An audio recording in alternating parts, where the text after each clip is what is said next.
اعوذ باللہ من الشیطان الرجیم بسم اللہ الرحمن الرحیم۔ السلام علیکم ناظرین، آپ کا ہوسٹ فیصل عزیز بٹ۔ ناظرین، آج اپنے پروگرام میں 2 واقعات آپ کے گوش گزار کروں گا، اور وہ واقعات ہوں گے بیرون ممالک کے، اور پھر آپ کمپیریزن کریں گے ان کو پاکستان کی فارن پالیسی کے حوالے سے، پاکستان کی حکومت کے حوالے سے۔ تو پہلا واقعہ میں آپ کو سناؤں گا فرانس کا۔ فرانس میں ایک پاکستانی جو ہیں وہ مقیم تھے، فرانس کے نیشنل تھے۔ انہوں نے فرانس کی شہری خاتون سے شادی کی ہوئی تھی، 2 ان کی بیٹیاں تھیں۔ ان کا یہ اختلاف تھا کہ بیٹیاں میری جو ہیں فرانس کے کھلے ماحول میں پرورش پا رہی ہیں، پر ہم باپردہ لوگ ہیں، وہ انہیں لے کے خاموشی سے پاکستان آ گئے اور اپنی بیوی سے علیحدگی اختیار کر لی۔ بیوی نے اپنی ایمبیسی کو یہ بات بتائی، اور جب یہ بات بتائی تو اس شخص کی تلاش شروع ہو گئی۔ آخر میں اس شخص کو تلاش کر لیا گیا۔ جب تلاش کر لیا گیا تو اس کو اس وقت کے جو ڈی آئی جی تھے گجرانوالہ، وزیر آباد میں وہ شخص رہتا تھا، اس ڈی آئی جی گجرانوالہ نے اپنے پاس بلوایا اور کہا کہ آپ کی بیٹیاں جو ہیں وہ واپس کر دیں ان کی ماں کو۔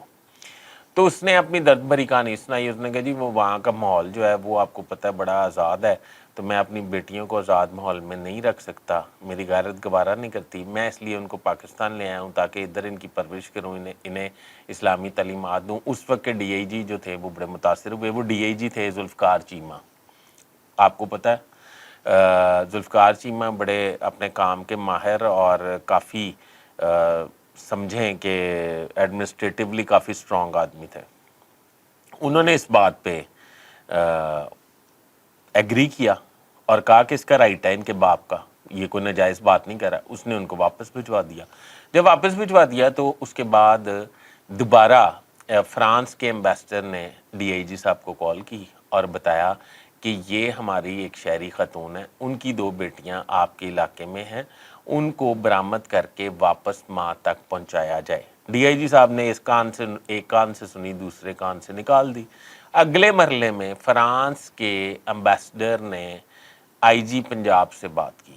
آئی جی پنجاب کو دفتر ملنے گئے۔ آئی جی پنجاب نے ڈی آئی جی صاحب کو کال کی اور اپنے آفس بلوایا، نہیں ڈی آئی جی صاحب کو کال کی اور کہا کہ آپ فرانس کے امبیسڈر سے جا کر ملیں۔ ڈی آئی صاحب چلے گئے ان کو ملنے۔ جب چلے گئے تو انہوں نے یہ بتایا، ڈی آئی صاحب نے اپنے طریقے سے ان کو کنونس کرنے کی کوشش کی اور ان کے کلچر سے، اسلامی کلچر کا اختلاف بتایا اور کافی کچھ بتایا کہ یہ اس کے باپ کا رائٹ ہے اور کافی کچھ۔ تو وہ مطمئن نہ کر سکے۔ ان کا ایک ہی مطالبہ تھا کہ بچیاں جو ہیں وہ فرانسیسی ہیں اور ان کی ماں کا زیادہ رائٹ ہے کہ وہ ان کو اپنے پاس رکھے، یا یہ شوہر لے کے ادھر چلا جائے۔ تو آپ کو پتہ ہے کہ مغرب میں کوئی طلاق یا سیپریشن کو اتنا کوئی اہمیت نہیں دی جاتی، یا یہ سمجھ لیں کہ اتنا معیوب نہیں سمجھا جاتا۔ جس طرح ادھر قتل و غارت شروع ہو جاتی ہے، لڑائی جھگڑے شروع ہو جاتے ہیں، ادھر ایسا نہیں ہے۔ تو ذوالفقار چیمہ صاحب آ گئے۔ انہی دنوں میں آصف علی زرداری صاحب بطور صدر فرانس کے سرکاری دورے پر کوئی ایمونیشن کی ڈیل کرنے کے لیے تشریف لے جا رہے تھے۔ آپ کو پتہ ہے جب سربراہ مملکت ایک سربراہ مملکت دوسرے کو ملتا ہے تو فارن آفس سے ایجنڈا ایکسچینج ہوتا ہے۔ ایجنڈا ایکسچینج ہونے کے بعد جب وہ ادھر پہنچتے ہیں تو پھر اس کے مطابق شیڈول میٹنگز ہوتی ہیں۔ فرانس کے صدر فرانس کی جب ملاقاتیں شروع ہونی تھیں، آصف علی زرداری صاحب لینڈ کر گئے فرانس کی سرزمین پر بطور صدر پاکستان، تو فرانس کی انتظامیہ نے ان کو انفارم کیا کہ آپ کے ملک پنجاب کے فلاں شہر یعنی کہ وزیر آباد میں ایک شخص ہماری 2 شہری بچیاں فرانسیسی جو ہے وہ اغوا کر کے لے گیا، اور پوری کہانی رویداد سنائی۔ رحمان ملک صاحب، اللہ ان کو جنت میں جگہ دے، وہ اس وقت وزیر داخلہ تھے۔ رحمان ملک صاحب کو آصف علی زرداری صاحب نے وہاں سے کال کیا اور انہوں نے کہا کہ میری میٹنگ شروع ہونے سے پہلے یہ بچیاں برآمد کر کے تو فرانس واپس بھجوائیں۔ اچھا، جنہوں نے آصف علی زرداری صاحب کو مطلع کیا اس بات سے، انہوں نے یہ کہا کہ پریزیڈنٹ آف فرانس کا یہ میسج ہے آپ کے لیے، اگر وہ بچیاں جب تک فرانس کی سرزمین تک نہیں پہنچتی تو آپ کی شیڈول میٹنگز بھی نہیں ہوں گی، آپ کی ملاقاتیں بھی نہیں ہوں گی، نہ ہی کوئی آپ سے ڈیل کی جائے گی، اور سفارتی طور پہ آپ کو واپس جانا پڑے گا۔ تو آصف علی زرداری صاحب نے کہا کہ ٹھیک، اتنا سٹینڈ لے لیا انہوں نے، رحمان ملک صاحب سے کہا، رحمان ملک صاحب نے پولیس سے کہا کہ جہاز میں ان بچیوں کو بٹھایا اور فرانس روانہ کر دیا۔ جب وہ فرانس پہنچ گئیں تو آصف علی زرداری صاحب کی شیڈول میٹنگز شروع ہو گئیں۔ یہ تھا ایک ملک، ایک فارن آفس، ایک انتظامیہ کا اپنے شہری کے لیے جدوجہد اور دردناک قسم کی مطلب سیریسنس، اس کو فالو اپ کرنے کا طریقہ کہ اس نے ایک ملک کے صدر کو انکار کر دیا جو ان کا کلائنٹ تھا، یعنی کہ اس نے ہم نے پے کرنا تھا نا انہیں جو کچھ بھی ان سے لینا تھا۔ ایک طریقہ یہ، دوسرا طریقہ میں نے یہ واقعہ کیوں آپ کو سنایا کہ یہ میں نے آج کے ایکسپریس اخبار میں ایک خبر پڑھی ہے، سید مشرف شاہ صاحب بڑے سینئر کرائم رپورٹر ہیں، میرے چھوٹے بھائیوں کی طرح، میں نے دیکھا کہ اس نے خبر دی ہوئی ہے، انہوں نے خبر یہ دی ہے، بڑے ماہر ہیں کرائم رپورٹنگ کے وہ، انہوں نے خبر یہ دی ہے کہ امریکن امبیسڈر لاہور کے تھانہ فیکٹری ایریا گئے، ادھر انہوں نے S P, D S P, S H O incharge investigation سے ملاقاتیں کی، اور اپنی شہری، امریکن شہری جو پاکستان میں فیکٹری ایریا کے علاقے میں اپنے شوہر کے ہاتھوں قتل ہو گئی تھی، ان کی تمام تفصیلات جو ہیں وہ ان سے مانگی، اور ان تفصیلات پہ اعتماد کا اظہار کیا اور کہا کہ ملزم جو ہے وہ کیفر کردار تک پہنچ چکا ہے۔